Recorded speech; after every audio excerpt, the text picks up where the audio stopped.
Hey guys, in Vacancy 1999, Garry Kasparov won one of the most fantastic games in chess history against another top master, Brazilian Topalov. We'll understand this game move by move. Keep watching. So Garry plays king's pawn, controlling the center and also developing the bishop, and Brazilian plays d6, controlling the center, developing the bishop too, and probably planning to play some Pyrrhic defense. Then continues d4, 2 pawns in the center, develops the bishop, and then knight f6, putting pressure on the center, and of course developing the knight.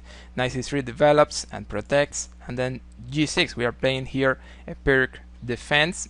g6 wants to develop the bishop over the fianchetto. Bishop e3 develops, protects. Bishop g7 develops, puts pressure, and then this move, queen d2, is clearing the line, so white can castle later, but also is connecting queen and bishop over the diagonal. So later, a move like bishop h6 is very typical in these positions. c6 is controlling the center, but also is guarding the advance b5 over the queen side, and then f3, also controlling the center and guarding the advance g4, h4, h5. That's a typical idea in these positions. At the same time, it's avoiding moves like knight g4, which could be very annoying. Then b5, just taking some space on the queen side, and knight g2. Kasparov continues to develop pieces.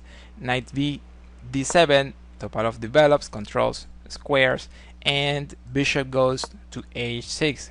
In general, the bishop in the fianchetto is an important defender, but at the same time this bishop is very good over the great diagonal, so it makes a lot of sense to play this idea bishop here, trying to trade that bishop. Topalov trades because there was a threat there on g7, and we need to recapture here with the queen. The bishop goes to b7, just finishing development, and then a3, just making sure Topalov is not playing b4 later. Then e5, reacting in the center, and finally Kasparov castles queenside here. The rook is active now, but the king is also safer. There are some ideas with the rook on the same line as the queen. That's not good for black, so that's probably the reason why Topalov is playing here queen e7 and then king b1, which is a typical move when we castle queenside to protect the square a2, but also to put the king a little safer behind the pawns. Then a6, guarding the pawn and probably planning some kind of advance over c, and knight c1, improving the knight, improving the bishop. The game continues with long castling. King is safer, rook is better after this move, and knight b3, the knight is better, probably planning to go to a5. E takes d4, just getting rid of that tension in the center. Here we can recapture either way. Kasparov takes with the rook, and then c5, controlling the square, getting a tempo, improving the bishop. The rook has to go back to d1, and now knight goes to b6, the knight is better and controls the center, and g3, because we can develop the bishop over here, but it's not great, so white is planning to put it over here, which is going to be a little more active. The king goes to b8, so the king is not exposed, and this move knight a5 is very interesting because the bishop in the fianchetto again is very good, it's an important defender, so we want to trade it. Bishop goes back to a8. Of course Topalov doesn't want to trade it, and bishop a3, just finishing development and putting the bishop on a really good diagonal here. d5, reacting in the center. Black pieces are fine for this reaction, they are guarding the center and they are in good positions. This is exposing a little the king, but it looks like it's still playable. Queen f4 check, the queen was doing nothing there on h6 now, so now on f4 is clearly better. The king has to go to a7, and then this idea, rook h, e1, planning to recapture here, and then the rook is going to be much better, but Topalov blocks the center to avoid those plans. However, white continues with knight d5, and now there will be a trade in the center since the knight is attacking queen and knight at the same time, so there will be a trade over here, and then finally he will be able to open the file for the rook. So knight bd5, he takes d5, just recapturing, and then the queen goes to d6 because there was a threat on the queen. So at this point is one of the most important moments of this game. Here there is a fantastic move. This is where everything is going to start in this game. Garry is playing here the amazing rook takes d4, and this move is a little hard to understand and also a little hard to explain. Even the engine is getting a little crazy trying to understand what happens here. The main idea, just to say it in easy words, is that he's sacrificing the rook because he's opening this diagonal against the king. So let's see what happens. Topalov accepts the challenge, taking the rook, which is not forced, but I mean the first thing we think when we see a sacrifice like this is, why not? I mean, the rook is hanging and the king is not like in a big danger, so why not? So also white is just taking one pawn when they play rook takes pawn. So c takes d4, and then another rook sacrifice, also very surprising, and it is this rook e7. The idea is that black cannot block now because then the queen could be hanging, so they don't have too many options. Of course the rook is hanging here, but let's see what happens if black accepts the rook. Then there is this check over the diagonal, as we were saying. The king has only one move, b8, and then queen b6 check. Black doesn't have too many options, maybe bishop b7, but then knight c6 is just winning the game. After king a8, this is going to be checkmate.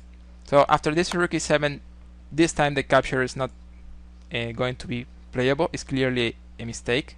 So Topalov is just going to play here king b6, and what is going to happen in the rest of the game is that Topalov has a rook up, probably getting even more material in the next moves, but his king is going to be extracted. It's going to be very exposed, and there would be many problems, many threats, and that's the fight in the next moves. Material up versus a king in danger. Let's see who wins. Well, queen takes d4, and queen c5 is not going to work here. There is a knight hanging over there. Just to show you the line, if they take the knight, then b4, there will be a fork getting much material. So Topalov said, okay, I'm just taking the knight. I don't see checkmate here. So let's see what happens then.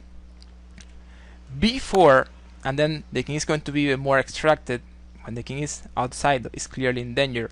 So the king has to go now to a4, and then this move, queen c3. He continues to create many threats. Now Gary is threatening checkmate on b3. Topalov plays here queen takes d5, but there is this line I really want to share with you, and it is this: bishop takes d5 is not going to work. There is a beautiful checkmate. Gary can play here king b2, and for example, if they take the rook, they don't have too many options. There is queen b3, bishop takes b3, and then c takes b3, and then the king is going to be checkmated with 3 pawns and a king. Even when white has a queen and 2 rooks down, white can win the game with this mating net, with this nice mating net. Well, that's why bishop takes is not working. So Topalov takes here with the queen, and then we continue with the threats. Rook a7, we are taking here with mate. Then bishop goes to b7, but is defending the pawn. But remember, the queen is defending, stopping mate, but also defending the bishop. That means we can just capture the bishop because the rook takes, there is mate. So rook takes b7, queen c4, offering trade. It would be great in a position like this to get rid of the queens for the defender side. And then, well, the knight is hanging. We don't want to trade queens, so we just take the knight, also threatening checkmate over here. The king tries to escape over a3. Now it's getting some available squares over b4, for example. And then Kasparov takes the pawn on a6. The king takes the pawn on b4. And again, one of the most beautiful moments here in the game. It looks like the king is safe, more or less, but it's not like that. There is this move, c3. And this move is just fantastic. The king can take and also the queen can take. But in the 2 lines, black is going to be in trouble. For example, queen takes is just losing. Queen takes b5, and then rook check and mate in the next. So that's the reason why Topalov is just taking here with the king. However, that's what he was planning. Also, we want to analyze what happens if he doesn't take. For example, king b3. There is check, check, and check. At least getting the queen. At least. Probably there is mate or something, but getting a lot of material up.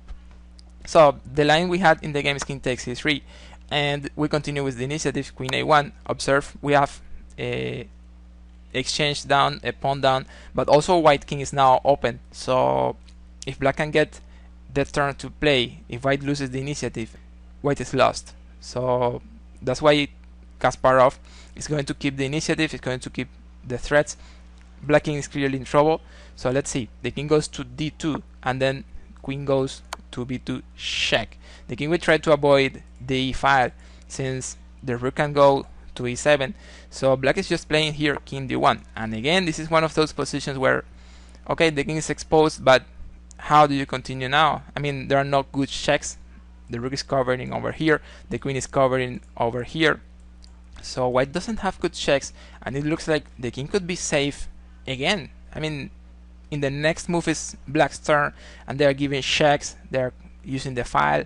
So it looks like the danger is gone, but not so soon.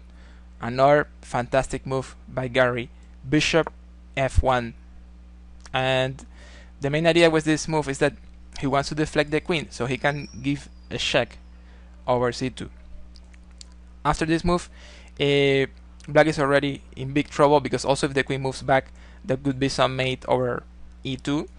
So Brazilian found this move, rook d2, counter-attacking and threatening the queen. However, another beautiful move for Gary, rook d7. The idea is that we're attacking his queen, he's attacking our queen. Okay, let's deflect his rook, and then we will be taking the queen on c4. At this point, black doesn't have too many options. So Topalov just takes the rook on d7, we capture the queen, black takes the bishop, and then queen takes h8. Well, this position is already decisive advantage for white. Topalov is going to try to create some complications since he has a pawn on the rook, but against Gary, this is not going to work. So let's see, rook d3, putting the rook on a safe square, attacking the pawn on f3, and then queen a8 is protecting the pawn on f3, but also some ideas over here over a4 in the next move, also controlling the passed pawn. Well, c3, queen a4 check, and after king e1, f4, all white pawns are safe. Now we will need them later. f5 and king c1, just blocking definitely the passed pawn. After rook d2, just queen a7. At this point, Topalov resigned, since the capture rook takes pawn, also defending a7, is not going to work because of queen g1 getting the rook. And in the next moves, Gary is taking all these pawns and winning very easily. If you guys have any question, let me know in the comments. Check out this video over here, I'm sure you will like it. Thank you, like, subscribe, see you on the next.